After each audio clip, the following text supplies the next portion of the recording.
नमस्कार दोस्तों, एक बार फिर से स्वागत है आप सभी का देव जी के ट्रिक्स यूट्यूब चैनल पे। देखिए दोस्तों, आज हम इस वीडियो पे मैथ का प्रैक्टिस सेट नंबर 5 को सॉल्व कराएंगे। यहाँ पर देखते हैं क्वेश्चन नंबर 26 से स्टार्ट है। गुड इवनिंग, चलिए सभी को गुड इवनिंग। यहाँ पर देखिए क्वेश्चन नंबर 26 का राइट आंसर बताइए क्या होगा। लिखा हुआ है, एक तार को मोड़कर जब एक वर्ग बनाया जाता है तो वर्ग का क्षेत्रफल 484 वर्ग सेंटीमीटर होता है। यदि उसी तार को वृत्त के रूप में मोड़ा जाए तो इसका क्षेत्रफल कितना होगा। सवाल को पहले ध्यान से पढ़िए फिर लगाइए, इसका राइट आंसर बताइए। 26 नंबर का आपका सही जवाब क्या होगा। देखो यहां पर हमसे पूछा गया है वृत्त के रूप में मोड़ा गया है और वृत्त का क्षेत्रफल पूछा गया है। वृत्त का क्षेत्रफल हमारा पाई आर स्क्वायर होता है। सबसे पहले हमें रेडियस पता होगा तभी तो क्षेत्रफल निकाल पाएंगे वृत्त का, है ना। चलो हमें रेडियस निकालना है। पहले एक तार को मोड़ा गया है और एक वर्ग बनाया जाता है। एक तार, मान लीजिए तार है, तार इस तरीके से, मान लीजिए गोलाई टाइप का तार ऐसे होता है, ठीक है ना। तार इस लिखा है, एक तार को मोड़कर, एक तार को मोड़कर एक वर्ग बनाया जाता है तो वर्ग का क्षेत्रफल जो है, वर्ग का जो क्षेत्रफल है आपका दिया गया 484 वर्ग सेंटीमीटर है। यदि उसी तार को वृत्त के रूप में मोड़ा जाए, अब देखो पहले एक जो तार था उसको पहले हमने वर्ग के रूप में बनाया है, ठीक है ना, पहले। अब इसी तार को वृत्त के रूप में बनाया है तो अब आप कहेंगे इसका जो एरिया होगा, इसके एरिया क्या होगा, बराबर होगा कि नहीं होगा बताइए। वर्ग का क्षेत्रफल हमको दिया गया है, वर्ग का क्षेत्रफल हमें एरिया दिया गया है। एरिया बराबर हमारा होता है भुजा स्क्वायर। एरिया बराबर क्या होता है, भुजा स्क्वायर होता है, ये आपने पढ़ा होगा। तो एरिया हमें दिया गया 484। अगर इससे हम कहें भुजा निकालिए तो रूट ले लीजिए और यहाँ पर आपकी भुजा आ जाएगी, यानी वर्ग की हमारी क्या आ जाएगी, भुजा आ जाएगी। तो 484 का वर्गमूल लेंगे तो आप कहेंगे कितना आएगा, यानी 22 आएगा। तो कुल मिला के हमें वर्ग की भुजा दोस्तों पता चल गई 22 है, इसकी भी 22 है, इसकी भी 22 है, यानी चारों भुजाएं हमको क्या है, बराबर है। अब यहां पर देखिए लिखा हुआ है, यदि उसी तार को वृत्त के रूप में मोड़ा गया है, इसका मतलब यहां पर इसका जो परिमाप होगा इसके परिमाप के बराबर होगा। तो यहां पर अगर वर्ग का परिमाप क्या होता है, 4 गुणे भुजा होता है, यानी वर्ग का परिमाप आपका कितना आ जाएगा, पेरीमीटर कितना आ जाएगा, 22 चौको 88 आ जाएगा। यानी दोस्तों वर्ग का परिमाप हमें पता चल गया। यही परिमाप यानी परिधि के बराबर होगा कि नहीं होगा। तो आप कहेंगे वृत्त की परिधि होती है 2 पाई आर और यही इसका जो परिमाप वर्ग का है इसी के बराबर आप कर देंगे। तो यहाँ पर देखिए पाई 2 गुणे पाई की वैल्यू क्या होती है, 22/7 होती है, इंटू आर। देखिए कैलकुलेशन है और कुछ नहीं है। अब 22 दूनी 44, 44 दूनी 88, 7 दूनी 14, यानी आर आपको पता चल गई, आर हमारी आ गई 14 सेंटीमीटर। अब वृत्त का क्षेत्रफल हमें पता है पाई आर स्क्वायर होता है, तो पाई की वैल्यू रखेंगे 22/7, आर हमको पता है 14 गुणे 14। बस आप इसको सॉल्व कर लेंगे, सिर्फ कैलकुलेशन थी और कुछ नहीं। 14 दूनी 28 होता है, यानी 22 गुणे हमारा कितना आ जाएगा, 28 आ जाएगा। गुणा कर लेंगे आपका आंसर आ जाएगा, गुणा करेंगे तो आपका राइट आंसर हो जाएगा 616 वर्ग सेंटीमीटर। बिल्कुल सही जवाब है, ऑप्शन नंबर बी क्या होगा, राइट आंसर आपका हो जाएगा। पहले देखिए एक तार को वर्ग बनाया गया है, वर्ग का पहले क्षेत्रफल दिया है, भुजा निकाल लेंगे, फिर परिमाप निकाल लेंगे और यही वर्ग का परिमाप वृत्त के परिमाप के बराबर होगा। वृत्त का परिमाप कहिए, वृत्त की परिधि कहिए, दोनों का मतलब एक ही होता है। इससे रेडियस जैसे ही आप निकाल लेंगे, वृत्त का क्षेत्रफल पाई आर स्क्वायर लगा के आप एरिया निकाल लेंगे, राइट आंसर आएगा 616 वर्ग सेंटीमीटर। यहां पर बताइए क्वेश्चन नंबर 27 का राइट आंसर क्या होगा। बहुत ही सिंपल प्रश्न है। यहां पर देखिए एक सवाल आपके जरूर सिंप्लीफिकेशन का हर सेट में मिल रहा है। चलिए जवाब बताइए 27 नंबर का राइट आंसर क्या होगा। ये जो लाइन वाला बना है ना, इसका समझते हैं ना, ये लाइन ब्रैकेट है, ये लाइन ब्रैकेट है। तो सबसे पहले आपका काम क्या है कि लाइन ब्रैकेट को सॉल्व करेंगे। लाइन ब्रैकेट को सॉल्व करेंगे, बिल्कुल बिल्कुल सही बात है, लाइन ब्रैकेट को पहले सॉल्व करेंगे। तो यहां पर 60 लिखा हुआ है, यहां पर भाग का निशान है, ऐसे बना लेंगे, कोई दिक्कत नहीं है। इस तरीके से इतना कर लेंगे।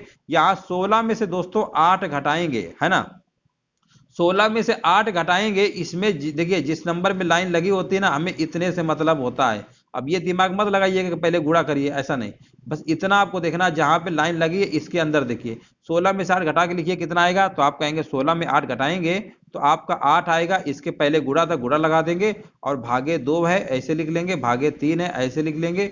यहां तक किसी को कोई दिक्कत नहीं होनी चाहिए, है ना, यहां तक किसी को दिक्कत नहीं होनी चाहिए। अब इसके आगे देखिए फिर सॉल्व करेंगे, बहुत ही देखिए आराम सॉल्व करेंगे, आपका सवाल लग जाएगा। माइनस लगाएंगे, अब देखो यहां पर कितना है, यहां पर 60 लिखा हुआ है, ठीक है ना।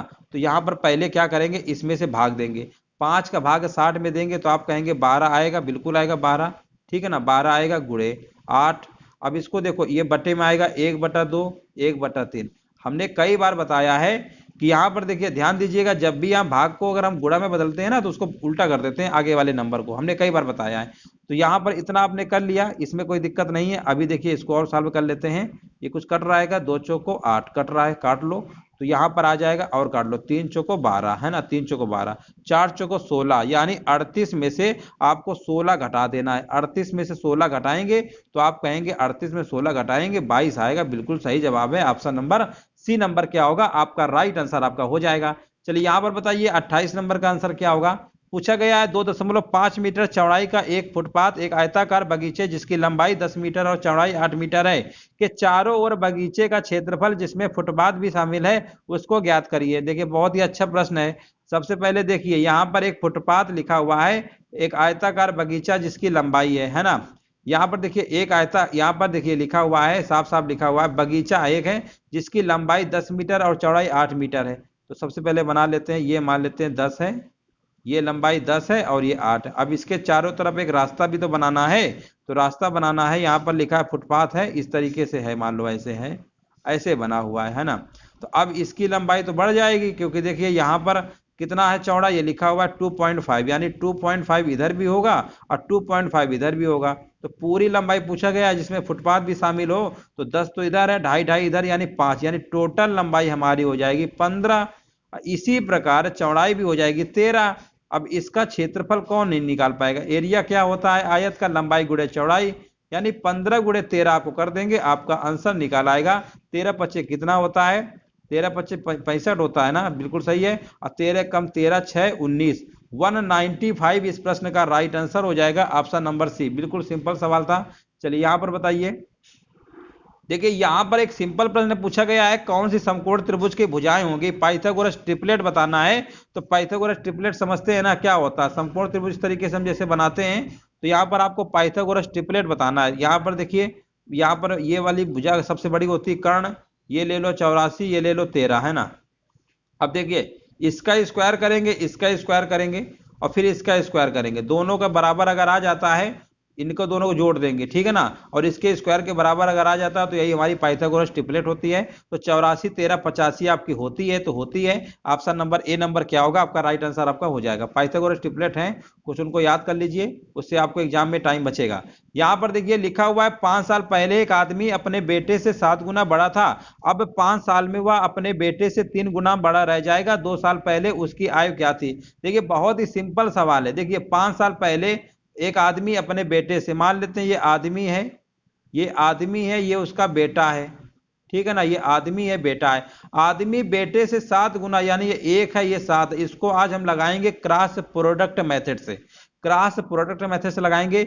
यानी बेटा अगर 1 वर्ष का है तो बेटा यानी पिता आदमी जो हो जाएगा 7 गुना यानी 7 हो जाएगा।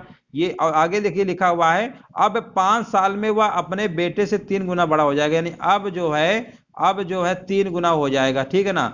और देखिए यहां पर लिखेंगे पहले कंडीशन आपकी 5 साल पहले थी माइनस लिखेंगे, दूसरे में 5 साल बाद थी प्लस लिखेंगे, बस इतना आपको करना है। क्रॉस प्रोडक्ट मेथड ऐसे होता है, 7 एकम 7 3 एकम 3, डिफरेंस लेंगे तो 7 एकम 7 3 एकम 3, ये डिफरेंस आएगा 4, 4 बराबर। अब इधर करेंगे क्रॉस प्रोडक्ट, 5 तिरका 15 और 5 एकम 5, लेकिन यहाँ माइनस आएगा, 15 में से जैसे -5 घटाएंगे तो ये भी माइनस में तो प्लस हो जाएगा, यानी यहाँ पर आ जाएगा 20, 4 बराबर 20, तो 1 बराबर आपका आएगा 5 यूनिट, 1 बराबर 5 तो 35 उम्र, यानी यहाँ पर आ गई आदमी की और ये आ गई बेटे की, हमारी आ गई 8।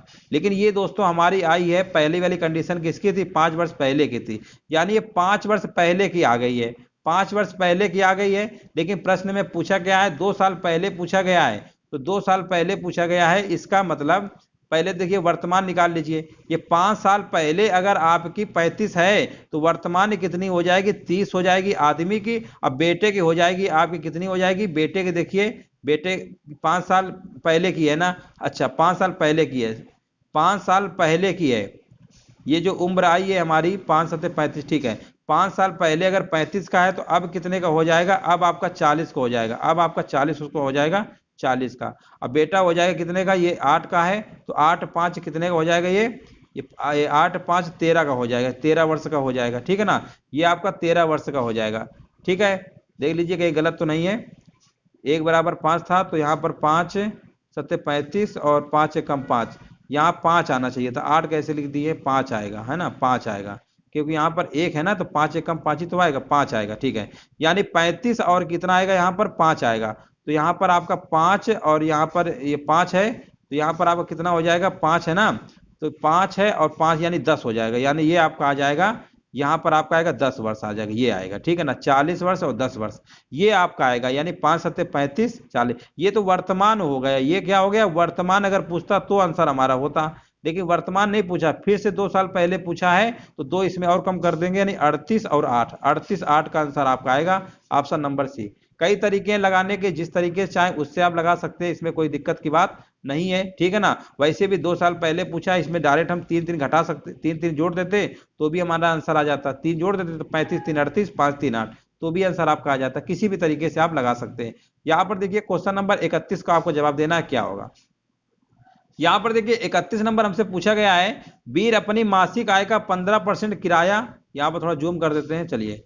यहाँ पर देखिए लिखा हुआ है, वीर अपनी मासिक आय का 15% किराया और शेष का 60% गृह कार्यों पर खर्च करता है। यदि वह 2210 रुपए बचाता है तो उसकी मासिक आय कितनी होगी। बहुत ही अच्छा प्रश्न है। देखिए अगर हम बात करते हैं, वीर अपनी मासिक आय का 15% किराया और 60% गृह कार्यों पर खर्च करता है, ठीक है ना। तो आप देखिए यहाँ पर कितना वो खर्च कर देता है। अगर मान लेते हैं, देखिए यहाँ पर उसकी आय हमने मान लिया, मासिक आय उसकी कितनी है, 100 रुपया, मैंने मान लिया 100 रुपया है।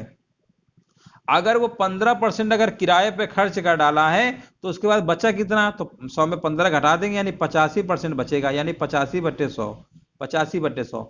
इसके बाद देखिए लिखा हुआ है 60% गृह कार्य पे खर्च कर देता है, यानी बचा उसके पास कितना है, 40%, 40/100 हो जाएगा। परसेंटेज हटाएंगे, बटे में 100 आएगा। क्योंकि हमने ऐसा क्यों किया, क्योंकि देखिए लास्ट में वैल्यू हमारी बचत की दी गई है, इसीलिए हमने इसको ऐसा किया है। यहाँ पर हमारा 2210 के क्या होगा, बराबर हो जाएगा। अब इसको आप सॉल्व कर लीजिए, आपका आंसर आ जाएगा। 0 0 काट लीजिए, ठीक है ना, 0 0 काट लीजिए, और यहाँ पे काट लीजिए, यहाँ से कितने से कटेगा, 5 से काट लो, 5 दूनी 10, 5 से कम 5, 5 सत्ते 17 आएगा। और यहाँ पर काट लीजिए, तो यहाँ पर कितना आएगा, 17 कम 17, और यहाँ पर 17 त्रिका 51, 130 आ जाएगा, ठीक है ना, 130 आ जाएगा, 17 ठीक तो है। ये हमारा 17 से कट गया। अब इसके बाद देखिए 17 से कट गया, यहाँ पर अभी 4 से कट रहा है क्या, 4 त्रिका 12 नहीं कटेगा। अब ऐसा करते हैं, 2 से काट लेते हैं, 2 से 2 दूनी 4 कट गया, ये आएगा, और यहाँ पर आएगा 50, ठीक है ना, यानी 6500 आएगा, 6500 आएगा ऑप्शन नंबर ए। 31 नंबर का राइट आंसर आपका क्या हो जाएगा, ए नंबर हो जाएगा। सिर्फ कैलकुलेशन थी और कुछ नहीं। यहाँ पर देखिए 32 नंबर जो सवाल है, बहुत ही बेहतरीन सवाल है। चलिए इसको लगाइए, आंसर बताइए क्या होगा। देखिए यहाँ पर पूछा गया है, इन आंकड़ों के लिए माध्यिका की गणना करिए। माध्यिका आपसे पूछा गया है, और यहाँ पर दैनिक आय यहाँ रुपये में दिया हुआ है। देखो इसके पहले हमने एक माध्यिका का क्वेश्चन बताया था, वहां पर रेंज नहीं दिया था, बट यहाँ पर रेंज दिया है। जब रेंज दिया होता है तो सबसे पहले हमें निकालना पड़ता है संचयी बारंबारता। क्या निकालना पड़ता है, संचयी बारंबारता। तो देखिए यहाँ पर आपको पहले एक कॉलम बनाना पड़ेगा।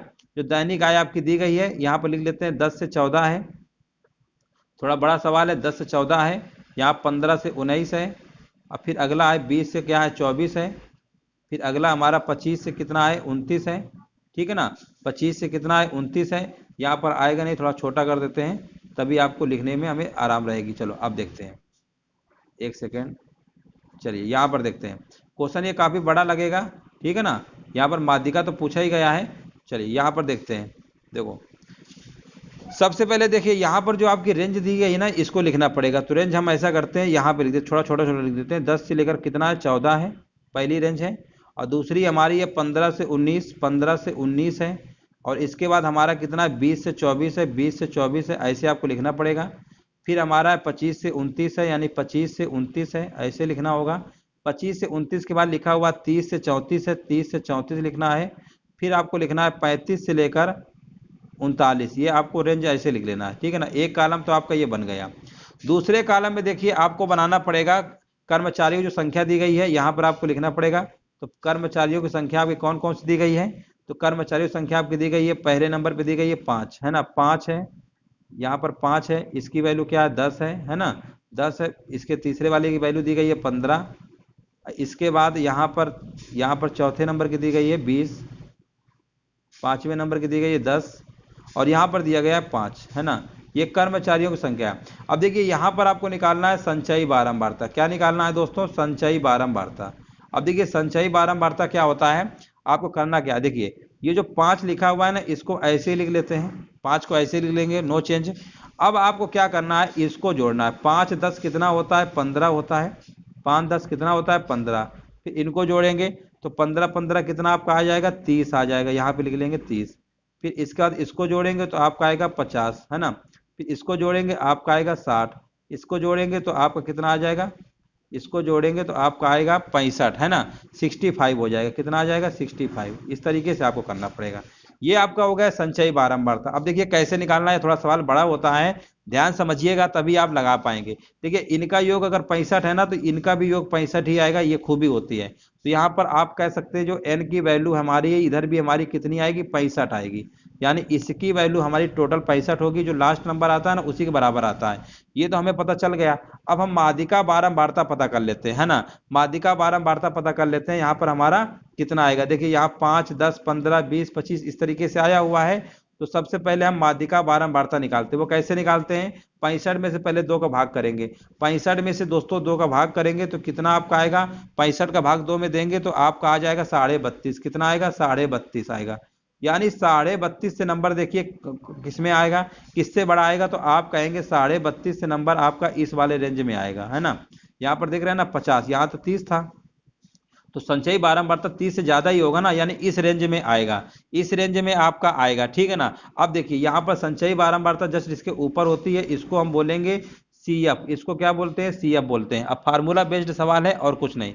अब देखिए सीधे आपको करना क्या है, यहाँ पर आपको माध्य निकालना है। क्या निकालना है? माध्य। थोड़ा बड़ा सवाल है, माध्य आपको निकालना है। देखिए कैसे निकालेंगे, सबसे पहले देखिए फार्मूला आपका क्या होता है, यहाँ पर लिमिट, यहाँ पर जो आपका रेंज होती है लोअर, यहाँ पर देखिए 25 से 29 की भी लिया गया है, तो ये लोअर है, ये अपर है। तो सबसे पहले यहाँ लोअर लिखेंगे 25। ये फार्मूला होता है 25 प्लस, ठीक है ना। 25 प्लस जो n/2 आया है ना, इसको लिखते हैं, यानी यहाँ पर आएगा 32.5। कितना आएगा? 32.5 आएगा। माइनस माइनस जो संचयी बारंबारता होती है इसके जस्ट ऊपर वाला होता है, यानी यही आपको घटा देना है 30। ये आपको घटा देना है 30। घटाने के बाद फिर बटे में लिखना है। अब बटे में जो फ्रीक्वेंसी होती है, फ्रीक्वेंसी क्या होती है, जो हमने ये माध्यिका बारंबारता निकाला ना, ये वाली फ्रीक्वेंसी होती है, यानी ये आपका 20 क्या होगा? बटे में आ जाएगा। 20 आपका बटे में आ जाएगा। अंतर कितने का था? अंतर यहाँ पे आपका आ रहा है 4 डिजिट का। तो अंतर देखिए 4 का है, 4 का क्या करेंगे? इसी में मल्टीप्लाई कर देंगे। इनमें अंतर 4 का है ना, बस इसको आपको सॉल्व कर लेना है। तो 32.5 में 30 घटाएंगे तो आपको कितना आएगा? 25 और प्लस यहाँ पर आपका आ जाएगा 2.5, यानी 2.5 आ जाएगा, और बटे रहेगा 20। इंटू 4 तो रहेगा ही, इंटू आपका 4 तो रहेगा ही, 4 पंचे 20 दशमलव, यानी 25 दशमलव को समथिंग जाएगा, है ना। तो 25 दशमलव समथिंग जा रहा है, तो आपको विकल्प नंबर क्या होगा? लगभग 25.13 वाला, यानी ऑप्शन नंबर डी नंबर क्या होगा? राइट आंसर आपका हो जाएगा। तो इस तरीके के सवाल लगाते हैं, थोड़ा लेंदी होता है, लेकिन आपको समझाया इसलिए थोड़ा समय लिए हैं, बट आपको ऐसे ही पेपर में लगाना होगा। यहाँ पर चलिए अगला क्वेश्चन देखते हैं, 33 नंबर।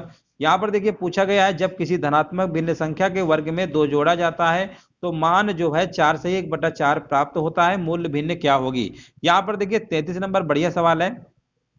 यहाँ पर देखिए पूछा गया है कि यहाँ पर यदि किसी, देखिए सवाल को पहले पढ़िए, लिखा हुआ है कि यदि किसी धनात्मक भिन्न संख्या के वर्ग में 2 जोड़ा जाता है। हमने मान लिया धनात्मक संख्या हमारी x है, इसके वर्ग करो पहले, x का वर्ग ये हुआ, इसमें से अगर हम 2 जोड़ देते हैं तो हमारा प्राप्त होता है 4 से 1/4, यानी 4 चौको 16, यानी 17/4 क्या होता है? प्राप्त होता है। तो एक्स स्क्वायर बराबर आप कहेंगे 17/4, अब माइनस का 2 आएगा, यानी एक्स स्क्वायर बराबर आपका आ जाएगा 17 माइनस 4 दूनी 8/4। 17 में 8 घटाएंगे कितना आएगा? 9/4। 9/4 का रूट भी तो लेना पड़ेगा, तो 3/2 होगा। 3/2 का मतलब यहाँ पर आपका विकल्प नंबर सही हो जाएगा, एक सही 1/2, यानी 33 नंबर का राइट आंसर बिल्कुल सही जवाब है आपका। डी नंबर क्या होगा? राइट आंसर आपका हो जाएगा। देखिए आज का थोड़ा सा टेस्ट आपका हल्का सा बड़ा है, क्योंकि क्वेश्चन इसमें थोड़े बड़े बड़े रखे गए हैं, बट आपको पेपर में देखिए हर प्रकार के सवालों से गुजरना है, हर प्रकार के सवालों को लगाना है और समय देना है। यहाँ पर देखिए पूछा गया किसी नगर की जनसंख्या 20,000 है, उसके विभिन्न व्यवसाय निम्नांकित पाई चार्ट में दिखाए गए हैं सबसे अधिक और सबसे कम संख्या वाले कार्यों में लगे व्यक्तियों का अंतर कितना होगा, ये आपसे पूछा गया है। अब देखिए यहाँ पर सबसे अधिक और सबसे कम, तो सबसे अधिक की अगर हम बात करते हैं तो आप कहेंगे सबसे अधिक की बात हो रही है, तो देखिए सबसे अधिक आपको दिख ही रहा होगा। सबसे अधिक कहाँ पर है आपको, देखिए सबसे अधिक आपका कृषि में है ना, सबसे अधिक कृषि में है। और यहाँ पर अगर हम बात करते हैं सबसे कम, तो सबसे कम आपकी नजर पड़ रही होगी व्यापार में। सबसे कम किस में पड़ रही है, व्यापार में पड़ रही है। बस आपको करना क्या, इसी को सॉल्व कर लीजिए, आपका अंतर निकाल आएगा, ठीक है ना। इसमें कोई इसमें दिक्कत की बात नहीं है। तो देखो पहले आपको करना क्या, 20,000 था हमारे पास, टोटल 20,000 था, है ना। 20,000 का आपको निकालना पड़ेगा 33.3, और यहाँ पर देखिए 33.3 तो लिखेंगे, टोटल हमारा 100 है, तो बट्टे में हमारा 100 आएगा। बस इसको ऐसे सॉल्व कर लेंगे तो यहाँ पर कितना आपका आ जाएगा, गुणा करेंगे तो यहाँ पर आपका आ जाएगा 66 66 60, ठीक है ना। ये आपका आ जाएगा 66 66 60, ये आपका आ गया। इतना आपने कर लिया। इसी प्रकार कम वाले के निकालेंगे, तो कम वाले कैसे निकालेंगे, 20,000 तो आपका रहेगा ही, 20,000 तो आपका रहेगा ही, 20,000 आपका रहेगा ही, और इसमें से गुणा करेंगे 6.7, टोटल हमारे पास 100 है। बस इसको भी ऐसे ही सॉल्व आपको कर लेना है। जब इसको आप गुणा करेंगे तो आपका कितना आ जाएगा, गुणा कर लीजिए, तो यहाँ पर गुणा कर लेंगे तो आपका आ जाएगा 1340। कितना आ जाएगा, 1340। अब इन्हीं का अंतर पूछा गया है, अंतर निकाल लेंगे। अंतर निकाल लेंगे तो आपका आंसर आ जाएगा 5,320, option number D. Option number D क्या होगा, इस प्रश्न का आपका राइट आंसर आपका हो जाएगा। यहाँ पर देखिए बहुत ही सिंपल प्रश्न पूछा गया है। 35 नंबर देखिए लिखा हुआ है, 20 वस्तुओं का क्रय मूल्य x वस्तुओं के विक्रय मूल्य के बराबर है, यदि लाभ 25% है तब x का मान क्या होगा। देखिए सबसे पहले देखिए 20 वस्तुओं का क्रय मूल्य, लाभ हमें दिया गया 25%, 25% की फ्रैक्शन वैल्यू क्या होती है, 1/4 होती है, यानी 4 वाली चीज, यानी यहाँ पर लिख देंगे 5। एक तरीके से ये आपका सीपी हो गया और ये आपका एसपी हो गया, ये आप जानते होंगे इस तरीके से लिखना। अब यहाँ पर देखिए क्वेश्चन में क्या दिया गया था, 20 वस्तुओं का क्रय मूल्य, यानी 20 वस्तुओं का जो क्रय मूल्य है एस एक्स, यानी वस्तुओं के विक्रय मूल्य के क्या है, बराबर है। अब हम आपसे कहेंगे सीपी और एसपी का रेशियो बना लीजिए, तो आप कहेंगे एक्स बटे कितना आ जाएगा, 20 आ जाएगा। यानी आप ध्यान दीजिएगा एसपी की वैल्यू 20 दी गई है, यानी यही वैल्यू 20 दी गई है, ये इसका कितने गुना है, 4 गुना है, तो इसका मतलब इसका भी 4 गुना कर देंगे तो सीपी आपका आ जाएगा 16 रुपया। और यही प्रश्न में पूछा गया था कि सीपी कितना होगा, सीपी यानी एक्स, और यही हमें आपको निकालना था। ऑप्शन नंबर बी नंबर क्या होगा, राइट आंसर आपका हो जाएगा। देखिए बहुत ही सिंपल प्रश्न पूछा गया है। 36 नंबर, ये गलत नहीं होना चाहिए किसी का। यहाँ पर देखिए पूछा गया है 25 से कम अभाज्य संख्याएं बताना है। 25 से कम अभाज्य संख्याएं आपकी कौन कौन सी होती हैं, तो 25 से अभाज्य संख्याएं कितनी होती हैं आपको बताना है। तो लिख लीजिए 2, 3, 5, 7 और 11, 13, 17, 19, 19 के बाद कौन सा आएगा, 23 आएगा। टोटल कितनी हो गई, 9। 9 संख्याएं हमारी होती हैं अभाज्य, ठीक है ना। ऐसी संख्या जो खुद से कटती हैं या जिसके केवल 2 ही फैक्टर होते हैं वो अभाज्य संख्या होती है, प्राइम नंबर होती है, रूट संख्या होती है, सब इसी को कहते हैं। चलिए यहाँ पर बताइए क्वेश्चन नंबर 37 का राइट आंसर आपका क्या होगा। बेहतरीन सवाल है। यहाँ पर आपको बताना है किसी मामूली विषम बंटन हेतु सह संबंध। देखिए बहुलक बराबर, एक फार्मूला हमने आपको पढ़ाया था, बहुलक बराबर क्या होता है, 3 गुणे माध्यिका माइनस 2 गुणे माध्य होता है।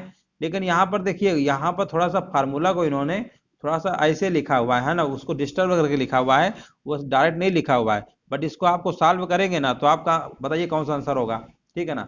तो माध्य माइनस बहुलक, देखो थोड़ा सा इसमें अगर आप दिमाग लगाएंगे तो यहाँ 3 माध्य है, ये इधर जाएगा, 2 माध्य बचेगा कि नहीं बचेगा, और इधर 3 माध्यिका आएगा, यानी यही वाला फार्मूला आपका हो जाएगा। जो बहुलक बराबर 3 गुणे माध्यिका माइनस 2 गुणे माध्य होता है, उसी को इन्होंने थोड़ा सा और ब्रेक किया है, थोड़ा सा सॉल्व किया है, तो माध्य माइनस बहुलक निकाला है, तो आपका यही बनेगा, ठीक है ना। तो ऑप्शन नंबर बी नंबर क्या होगा, 37 नंबर का बी नंबर क्या होगा, राइट आंसर आपका हो जाएगा। यहां पर देखते हैं क्वेश्चन नंबर 38 आपसे पूछा गया है, बहुत ही बेहतरीन सवाल है। यहां पर देखिए लिखा हुआ है एक वृत्त की परिधि उसके व्यास से 30 सेंटीमीटर अधिक है, यदि पाई बराबर 22/7 लिया जाता है तो वृत्त की त्रिज्या क्या होगी। आपको वृत्त की त्रिज्या बताना है। 38 नंबर का देखिए कमेंट करिए, इसका राइट आंसर आपका क्या होगा। ध्यान दीजिएगा वृत्त की परिधि क्या होती है, ये आपका वृत्त है, वृत्त की परिधि दोस्तों 2πr होती है, और यही क्वेश्चन में दिया गया है। जो परिधि है व्यास से, व्यास होता है 2r, व्यास से 30 सेंटीमीटर अधिक है, तो इसका मतलब इसको आप ऐसे लिख सकते हैं कि नहीं लिख सकते हैं, इसको इधर ले आइए और 2r कॉमन ले लीजिए।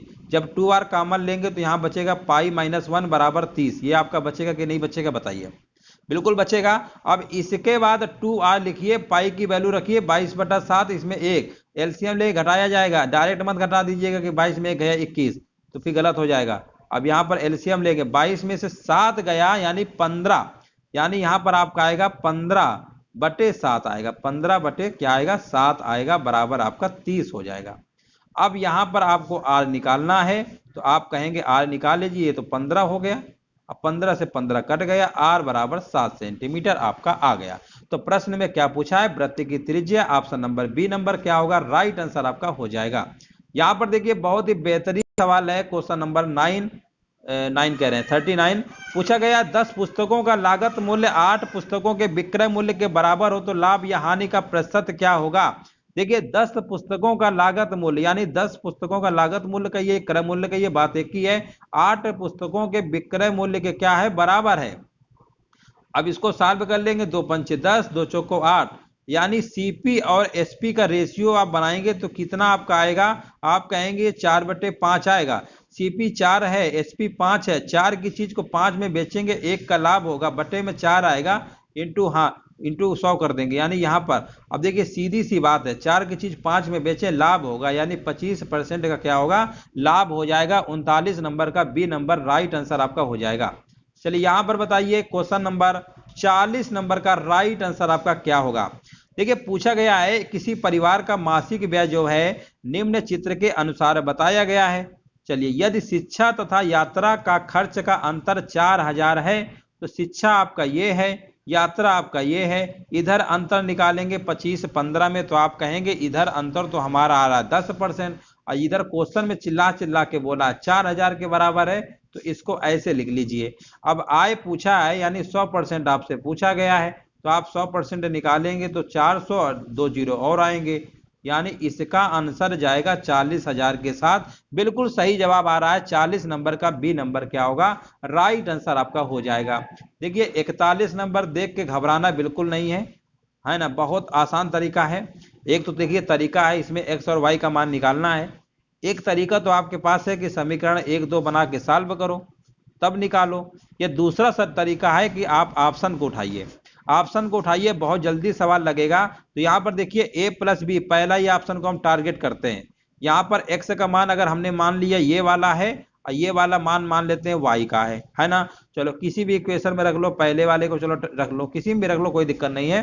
तो यहाँ पर देखिए जैसे हम ए प्लस बी एक्स की जगह रखेंगे, ए माइनस बी इंटू में है, तो ये सीधे हमारा ए स्क्वायर माइनस बी स्क्वायर बनाएगा कि नहीं बनाएगा, बिल्कुल बनाएगा, प्लस।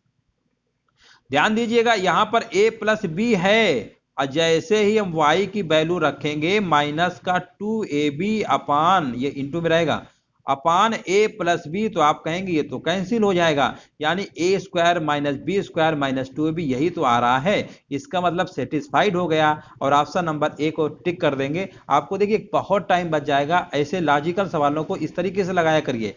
कोई भी सवाल बड़ा हो वो उसका लॉजिक जरूर होता है, पेपर में जानबूझ के ऐसे रखे जाते हैं, वही आपका प्रेजेंस ऑफ माइंड चेक किया जाता है कि आप क्या सोचते हैं, तभी तो आपको सिलेक्शन हो पाएगा। यहाँ पर बताइए, देखिए ये भी लॉजिकल सवाल है, 42 है ना, तो 42 के हम कहेंगे गुणनखंड करिए, तो आप कहेंगे यहाँ पर 7 होगा, लेकिन माइनस है ना, अब 7 अब माइनस का 6 होगा, 7 6 42 आएगा, और 7 में 6 घटाएंगे 1 आ भी जाएगा, यानी इसी में x और लगा दो, एक ये हो गया, इसी में x और लगा दो, लॉजिकल सवाल है। तो आप कहेंगे प्लस का 7, अब माइनस का कहां पे लिखा हुआ है, 42 नंबर का सी नंबर आपका राइट आंसर आपका हो जाएगा। यहां पर देखते हैं 43 नंबर हमसे क्या पूछ रहा है। यहां पर देखिए पूछा गया क्या है, देखिए सवाल थोड़ा सा दिख रहा होगा, लिखा हुआ एक चार्ट है, मोबाइल निर्माता कंपनी के बारे में जानकारी देता है। चलो अच्छी बात है, जानकारी दे रहा है। टोटल हमारे पास कुल संख्या 12 40 000 हैं, ये दिया गया है ना। अब तो कंपनी XYZ द्वारा कितने मोबाइल निर्मित किए गए हैं ये आपको बताना है। देखिए 43 नंबर में देखिए कैसे लगाना है आपको। देखिए सबसे पहले देखो यहां पर पूछा क्या गया है, यहां पर देखिए XYZ है ना, XYZ द्वारा कितने मोबाइल तो XYZ है कहां पर, ये 12%। बस यहां पर जितनी वैल्यू लिखी है ना 12 है, 40,000 है, इसको आपको ऐसे लिख लेना है, जितना परसेंटेज है वो लिखिए, बटे में हमेशा हमने बताया परसेंटेज केस में बटे में 100 लिखा जाता है। बस इसको आपको सॉल्व कर लेना है, गुणा कर लेंगे, आपका आंसर आ जाएगा 1 48 और 800, ये आपका आंसर आएगा। जिनका भी आ रहा है ऑप्शन नंबर से ए बिल्कुल राइट आंसर है। ऑप्शन नंबर क्या होगा, गुणा कर लेंगे, आपका ऑप्शन नंबर ए क्या होगा, राइट आंसर आपका हो जाएगा। चलिए यहां पर देखते हैं, बहुत ही अच्छा प्रश्न है। यहां पर देखिए एक हमारे पास सामने प्रश्न है, लिखा हुआ किसी विद्यालय में, थोड़ा सा जूम कर देते हैं, चलो अब आपको दिख रहा होगा। किसी विद्यालय में कक्षा एक्स की 50 लड़कियों की ऊंचाई के बारे में बताया गया है। यहाँ पर माध्यिका पूछा गया है। तो देखिए कैसे लगाएंगे, सबसे पहले देखो यहाँ पर ये सब दिया गया, 140 सेंटीमीटर से कम है। 100, यहाँ पर रेंज देखिए कितने की, कितने की रेंज है, यहाँ पर रेंज आपके दिया गया है 5-5 का है। 140 से कम है तो इसको हम 5-5 कम है ना, तो इसको हम ऐसे लिख सकते हैं, इसको लिख सकते हैं 135 से लेकर 140 के बीच, ऐसे लिख सकते हैं कि नहीं लिख सकते। 145 से कम है, इसका मतलब ये हमारा 140 से लेकर 145 के बीच आएगा। 150 से कम है, इसका मतलब ये हमारा वाला कितना आएगा, 145 से लेकर 150 के बीच में हमारा आएगा, ठीक है ना। अगला स्टेप हमारा कितना आएगा, 145 50 हो गया, अगला हमारा आएगा 150 से लेकर 155 के बीच, इसको ऐसे लिख सकते हैं, ठीक है ना। और अगला हमारा आएगा 160, 155 हो गया ना, 155, चलो एक अभी और बचा है, 155 से लेकर 160 है ना, 160। अगला जो हमारा आएगा 160 से लेकर 155, ये आपको ऐसे लिखना पड़ेगा, 5-5 का अंतर है। ये क्या है, लड़कियों की संख्या दी गई है एक तरीके से, ये आपकी क्या है, ये आपकी संचयी बारंबारता है, संचयी बारंबारता CF है ना। अब आपको फ्रीक्वेंसी निकालना है F, आपको क्या निकालना है, फ्रीक्वेंसी निकालना है F है ना, फ्रीक्वेंसी निकालना है F। F कैसे निकालते हैं, देखो ये 4 लिख लो ऐसे, 11-4 का अंतर लेते हैं, तो अंतर कितना आएगा आपका, अंतर कितना आ जाएगा, अंतर आपका आ जाएगा 11 में 4 घटाएंगे 7 आ जाएगा, कितना आ जाएगा दोस्तों, 7 है ना। इसके बाद 19 में से 11 घटाएंगे, 19 में 11 घटाएंगे तो आपका 18 आएगा। 40 में से 29 घटाएंगे तो आपका कितना आएगा, 11 आ जाएगा, ठीक है ना। और 46 में 40 घटाएंगे 6 आएगा, 50 में 46 घटाएंगे 4। ये आपका है, देखिए संचयी बारंबारता बीच में, ये आपकी फ्रिक्वेंसी है। अब फार्मूला क्या होता है, देखो सबसे पहले एन निकालते हैं, एन का मतलब यही जो फ्रिक्वेंसी, इसको निकालते हैं। तो देखिए इनको सबको जोड़ लो पहले, कितना आएगा, तो इन सबको देखिए जोड़ेंगे तो 7 4 11 और 11 8 19 20 26 4 30, और यहाँ पर 3 और 3, यहाँ पर आ जाएगा तुम्हारा कितना, 1, और इधर जोड़ लो 7 4 11 8 19 20 6 26 4 30, और यहाँ पर कितना आएगा, 50 आ जाएगा, ठीक है ना, 50 आ जाएगा। वैसे भी यहाँ पर देखिए 50 था तो इसका भी सम 50 ही आएगा। तो देखिए 50 आ गया। अब 50 का आधा कितना होता है, 50 का आधा कितना होता है, 25। तो अब देखिए माध्यिका बारंबारता देखना है कि 25 कहाँ पे आ रहा है, किस रेंज पे आ रहा है। तो आपको ध्यान देना है कि 25 कहाँ पे आ रहा है, ये तो हमारा 29 वाले में आएगा है ना, 29 वाले में आएगा, यानी ये वाली रेंज आपको लॉक कर लेना है इसको, बस इसी से आपका सवाल लग जाएगा, ठीक है ना। इसी सवाल फार्मूला क्या होता है, पहले देखिए यहाँ पर जो आपका लोअर वाला नंबर होता है 145 लिखेंगे, इस तरीके से 145 लिखेंगे, ठीक है ना, 145 प्लस 145 प्लस, इसके बाद क्या होता है, यहाँ पर देखिए यहाँ पर ये जो 25 आया है ना, 25 लिखेंगे, क्योंकि फार्मूले में CF/2 होता है, N/2 होता है, तो N तो हमारा कितना था, N हमारा 50 था, यानी 25 लिखेंगे, 25 लिखेंगे, ठीक है ना। इस तरीके से फार्मूले बेस्ड सवाल है, 25 माइनस, अब देखिए यहाँ पर संचयी बारंबारता इसके ऊपर वाली होती है, तो 25 माइनस कितना लिखेंगे, 11 लिखेंगे, 25 माइनस कितना आएगा, 11 आएगा, 11 लिखा हुआ है, ध्यान दीजिएगा 11 लिखा हुआ है। और बटे में हमारा कितना आएगा, बटे में हमारा आएगा ये वाला नंबर जो लिखा गया है, ठीक है ना, ये वाला फ्रिक्वेंसी यानी 18, और जो इनके बीच में गैप है उससे गुणा भी करना है 5 का। इसको बस आपको सॉल्व कर लेना है, इसको आपको सॉल्व कर लेना। थोड़ा देखिए इसको आप एक बार बुक से अच्छे से पढ़ लीजिए, फार्मूला बेस्ड सवाल है। तो यहाँ पर 25 में 11 घटाएंगे कितना आएगा, तो यहाँ पर 70 हो जाएगा ना, 12 5 60 14 आएगा, 14 5 70, यानी 70/18 आ जाएगा। पूरा सॉल्व कर लेंगे तो 145 यानी कुछ 3 लगभग, तो 148 के समथिंग लगभग आएगा, तो ऑप्शन नंबर बी हो जाएगा। सॉल्व कर लेंगे, कैलकुलेशन है कुछ नहीं। तो देखिए ऐसे प्रश्नों को एक बार आप बुक से अच्छे से पढ़ लीजिए, थोड़ा सा इसमें कैलकुलेशन होती है, कोई ट्रिक नहीं होती है, बस आप निकालना सीख जाएंगे, जल्दी से आपका लग जाएगा। ऐसे सवाल अगर आएंगे तो फिर आपको पहले से अच्छे सीखना पड़ेगा। यहाँ पर देखिए क्वेश्चन नंबर 45 का आंसर क्या होगा, एक वस्तु 20% की हानि से 24 रुपए में बेच जाती है, 20% का लाभ प्राप्त करने के लिए उसका विक्रय मूल्य कितना होगा। तो 20% की हानि, इसका मतलब 80% की वैल्यू क्वेश्चन में 2400 दिया गया है, ठीक है ना। और हमसे पूछा गया 20% का लाभ यानी 120% की वैल्यू पूछा गया है। 2400 लिखेंगे बटे 80, गुणे 120, इसको आपको सॉल्व कर लेना, 0 0 काटेंगे और यहाँ पर 8 त्रिका 24, 300 आएगा, 12 त्रिका 36, 3600। यानी ऑप्शन नंबर बी क्या होगा इस प्रश्न का, आपका राइट आंसर आपका हो जाएगा 45 नंबर का बी। 46 नंबर देखिए पूछा गया है 520 ग्राम पानी में 45 ग्राम नमक को मिलाकर 1 विलयन तैयार किया जाता है, द्रव्यमान प्रतिशत संदर्भ में सांद्रता की गणना करिए।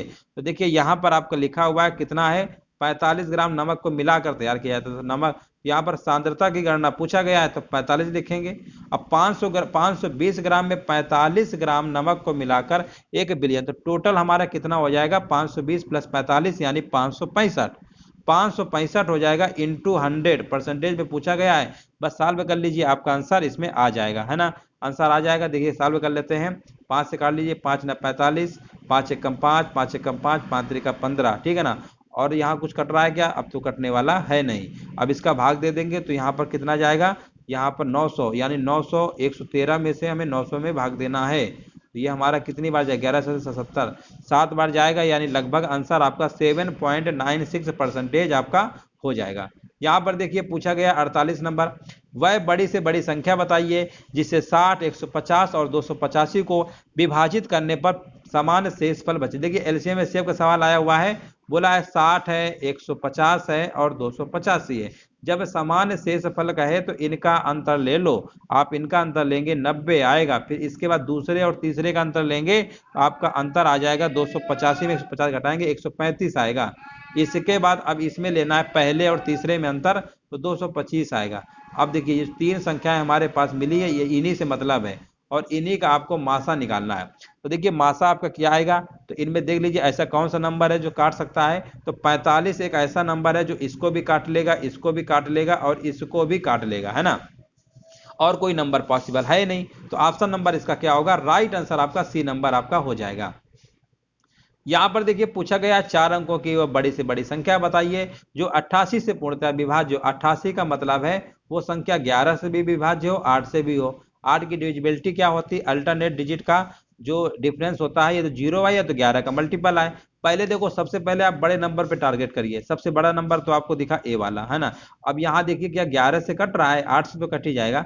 11 देखिए क्या कट रहा है, अल्टरनेट नंबर लेते हैं, यानी 9 4 13 और इधर लेंगे 9 4 13, यानी 0 आया यानी 11 से कट जाएगा। इसका मतलब यही वाला टिक कर दीजिए, बड़ा से बड़ा पूछा गया है, बाकी ऑप्शन आपको चेक करने की जरूरत है नहीं।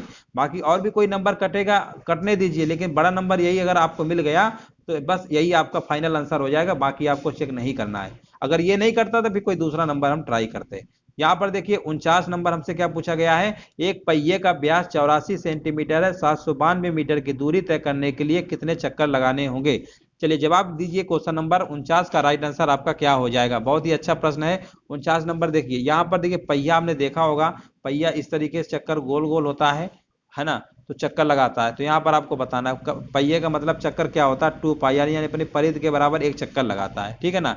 तो यहाँ पर पहले यहाँ पर देखिए क्या बोला है क्वेश्चन में, 792 मीटर की दूरी हमें तय करना है। कितने मीटर की दूरी तय करना है, 792 मीटर। यहाँ पर रेडियस यानी व्यास हमें दिया है 84, तो रेडियस इसका आधा हो जाएगा यानी आपका 42 हो जाएगा। तो पहले हम निकाल लेते हैं वृत्त की परिधि क्या होगी, 2 पाई आर, 2 पाई आर, है ना। ये निकाल लेते हैं, 2 22/7 और आर हमें पता है 42 है, तो 7 छंग 42, 22 दूनी 44, 44 गुणे 6 करेंगे तो आपका आएगा 264 सेंटीमीटर हमारा आ गया, ठीक है ना। एक चक्कर एक तरीके से आपका ये हो गया। अब टोटल हमें डिस्टेंस कवर करवाना है 792 मीटर, एक चक्कर हमें कवर करता है 264 सेंटीमीटर। मीटर में बदलेंगे बटे में 100 आएगा, ऊपर पहुंच जाएगा यानी 100 यहाँ पे आ जाएगा। 792 00 265 भाग दे दीजिए, आपका चक्करों की संख्या निकाल आएगी। तो देखिए सॉल्व करिए, 5 25 और यहाँ पर आएगा हमारा 5 25, एक आएगा 5 त्रिका 15, 5 दूनी 10 0 और सॉल्व कर लीजिए। यहाँ पर 53 से कटेगा, कितनी बार कटेगा, एक बार कट रहा है क्या, एक बार कटेगा, चलो एक बार जा रहा है, 53 एक कम 53 आएगा, है ना। फिर कितना बचेगा हमारा, देखो 79 में से हम 53 को माइनस भी तो करेंगे, तो 9 में 3 गया 6, ठीक है ना। और यहाँ पर बचेगा 2, फिर हो जाएगा 2, फिर ये हमारा चला जाएगा 5 बार, है ना। 5 बार जा रहा है, देख लो यहाँ पर अब कितनी बार जाएगा, 5 त्रिका 15, 5 25, 5 त्रिका, एक बार देख लेते हैं और कहीं गड़बड़ तो नहीं होगा, एक बार चेक कर लीजिए। सॉरी 264 है, अच्छा यहाँ पर मिस्टेक कर दिया, ठीक ठीक, तभी आंसर नहीं आ रहा। चलिए कोई बात नहीं, अभी हम करेक्ट कर दे रहे हैं, देखो तभी हम कहें आंसर क्यों नहीं आ रहा है। देखो अब आपका आ जाएगा, यहाँ पर आपको 264 है और ये सेंटीमीटर है ना, इसको मीटर में बदलेंगे तो बट्टे में 100 आएगा, ऊपर चला जाएगा नहीं 0 हो जाएगा। अब इसको आपको भाग दे लेना है, तो ये आपका 264 तिरका होता है 792, 300 हो जाएगा। बिल्कुल सही जवाब है, 300 हो जाएगा। तो यहाँ पर 264 लिखना चाहिए था। चलिए आगे बढ़ते हैं। चलिए लास्ट प्रश्न है और 50 नंबर का जवाब दीजिए। इसका राइट आंसर क्या होगा? एक समांतर चतुर्भुज एबीसीडी में कोण ए बराबर सी बराबर दिया गया है। कोण एसी सम्मुख कोण है। कोण ए का मान आपको बताना है।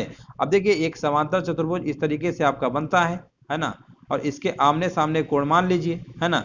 ये मान लेते हैं ए है, ये बी है, ये आपका सी है, ये आपका डी है। कोण ए सी यानी ये बराबर दिया है, चलो कोई दिक्कत नहीं। ए और सी हमेशा समांतर चतुर्भुज, समांतर चतुर्भुज जो होता है, पैरेललोग्राम जो होता है, उसके सम्मुख कोण क्या होते हैं? बराबर होते हैं। बराबर होते हैं इसका मतलब एंगल ए बराबर एंगल सी होता है, तो होता है। अब आप कहेंगे इसको सॉल्व कर लीजिए, 3x - 25 अब बराबर आपका आएगा 2x प्लस का 15। अब इसको इधर लाएंगे तो x बराबर आपका आएगा 25 में से 15 जोड़ देंगे तो आपका हो जाएगा 40। x बराबर कितना आपका आ गया? 40 डिग्री आ गया। एंगल ए का मान पूछा है, ए का हमें पता है 3x - 25 है। यहाँ पर x की वैल्यू रखेंगे 40, 40 तरीका 120, 120 में जैसे ही हम 25 घटा देंगे तो हमारा आंसर आ जाएगा, कितना आ जाएगा? 95 डिग्री हो जाएगा, ऑप्शन नंबर सी के साथ। तो देखिए आज का जो टेस्ट था थोड़ा सा क्वेश्चन बड़े बड़े थे, संचयी बारंबार था, आप लोग एक बार बुक में जरूर पढ़ लीजिएगा, क्योंकि देखिए ऐसे प्रश्न अगर आपके आते हैं तो पेपर में आपका समय लगेगा। जैसा भी सेशन लगा हो कमेंट करके बता सकते हैं। वीडियो देखने दोस्तों धन्यवाद।